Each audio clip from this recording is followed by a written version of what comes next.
देखिए शो क्योंकि सास भी कभी बहू थी में इन दिनों खूब हाई वोल्टेज ड्रामा देखने के लिए मिल रहा है। शो में अब तक देखने के लिए मिला है कि तुलसी को बचाने के चक्कर में मिहिर घायल हो जाता है। मिहिर के पैरों में काफी चोट आती है। तुलसी उसे जल्दबाजी में अस्पताल लेकर पहुंचती है, जहां उसका ट्रीटमेंट करवाया जाता है। डॉक्टर्स बोलते हैं कि मिहिर की सर्जरी करनी पड़ेगी। वहीं मिहिर की हालत को देख नोएना काफी रोती है।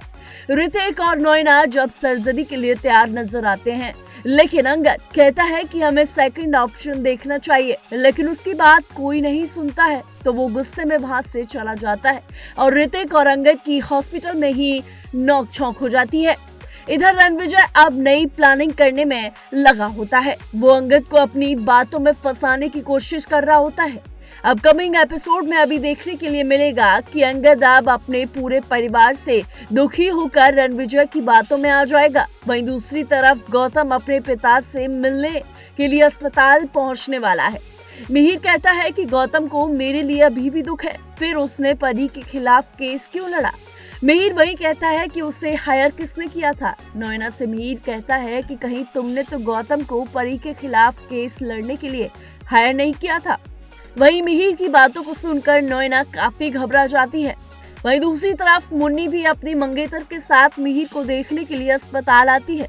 इस दौरान वो ऋतिक से बात कर रही होती है, तभी मिताली उसके मंगेतर के कान भरने लगती है। मुन्नी के मंगेतर को अब ऋतिक को लेकर शक होने लगता है। वहीं दूसरी तरफ मिहिर होश में आने के बाद तुलसी को धन्यवाद कहता है। वहीं वह कहता है कि वह वक्त पर पहुंचाकर उसने उसकी जान बचा ली। वहीं नोएना को रोते देख तुलसी उसे समझाने के लिए भी जाती है। वहीं नोएना भी काफी इमोशनल होती हुई नजर आई। वहीं मिहिर के होश में आने के बाद अब नोएना की चाल फिर से मिहिर के सामने आ जाएगी। हालांकि नोएना इस बात से इनकार करेगी कि उसने गौतम को हायर नहीं किया था, लेकिन उसके हाव भाव देखकर मिहिर समझ जाएगा कि ये चाल नोएना ने ही रची थी। वहीं गौतम के मिलने के बाद मिहिर को ये शक होने लगता है कि गौतम को यहाँ लाने का जो काम किया है वो नोएना ने किया है। हालांकि रणविजय फिर से चाल चलने में कामयाब रहता है। वो अंगद को अपनी बातों में फंसा लेगा। वहीं अंगद अब बिजनेस में घोटाला करने वाला है। हालांकि आने वाले एपिसोड में देखना दिलचस्प होगा कि क्या